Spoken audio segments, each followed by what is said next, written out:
Penang Free School was the first English school set up in Malaya and in Southeast Asia by a priest named R.S. Haching. In 1816, the school received financial support from the British East India Company and from the church. It accepted students of all races and religions. Malay education.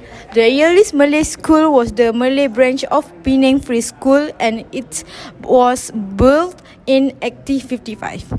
Malay schools proliferated more in the Straits settlements. The curriculum consists of primary education and initially focused on writing, reading and arithmetics. Chinese education. The first Chinese school was built in Malacca by the Christian missionary in 1815. The Chinese vernacular schools used textbooks and teachers imported from China. The school syllabus was similar to China's school syllabus. Its medium of instruction was Mandarin. These schools were maintained and financed by the Chinese community.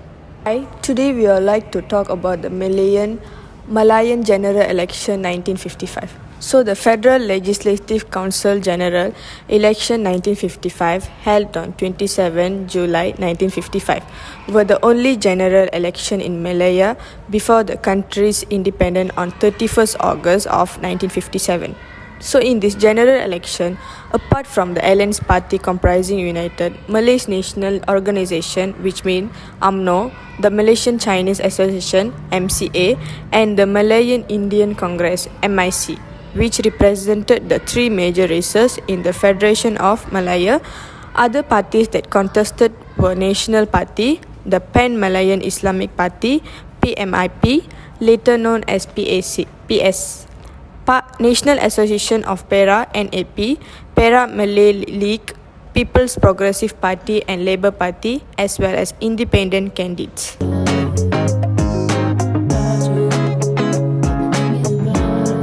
Malayan emergency 1948 to 1960.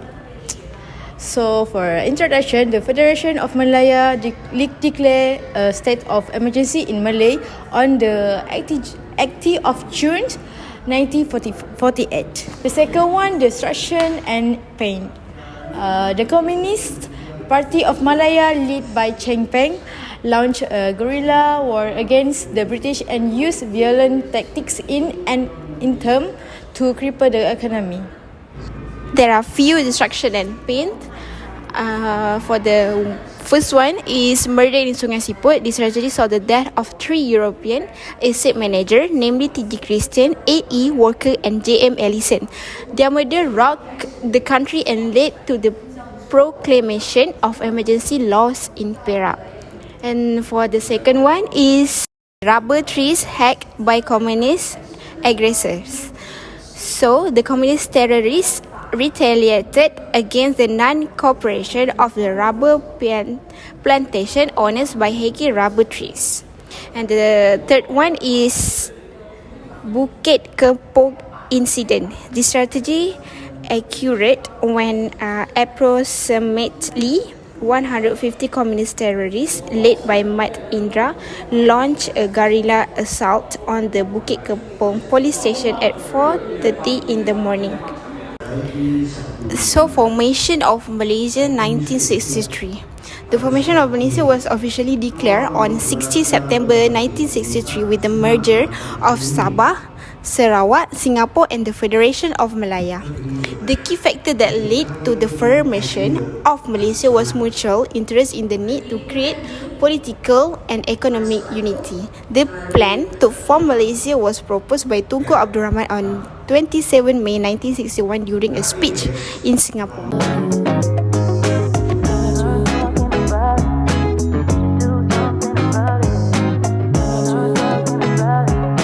The Malays in Malaysia. The term Malay in the Malaysia Constitution refers to those who are Muslims, speaks the Malay language, and adhere to Malay customs. The Malays in Malaysia also include ethnic groups such as the Javanese, Mandailing, Rawa, Bugis, Minangkabau, and other groups from the Malay archipelago who have been residing here since the existence of the nation state. The Chinese in Malaysia. The earliest known account pertaining to the historical relation between China and Peninsular Malaysia had been recorded sometime between the 2nd and 6th centuries. In fact, the Bujang Valley in Kedah and Srivijaya and Sumatra had become the stopping place for religious scholars who were travelling back and forth between China and India to study Buddhism.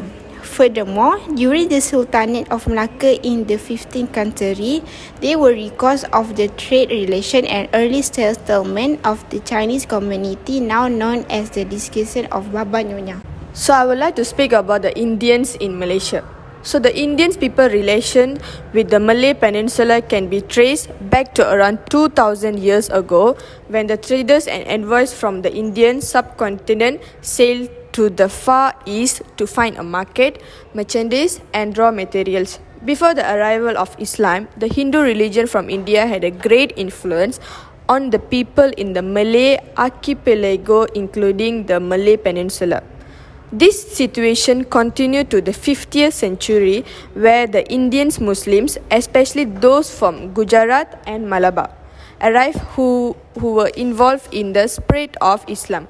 In the 19th century, due to the colonial economy interests of the British, who were in control of Malaya at the time, and the ensuing expansion of the plantation sector, especially the coffee, sugar and the rubber industries, I've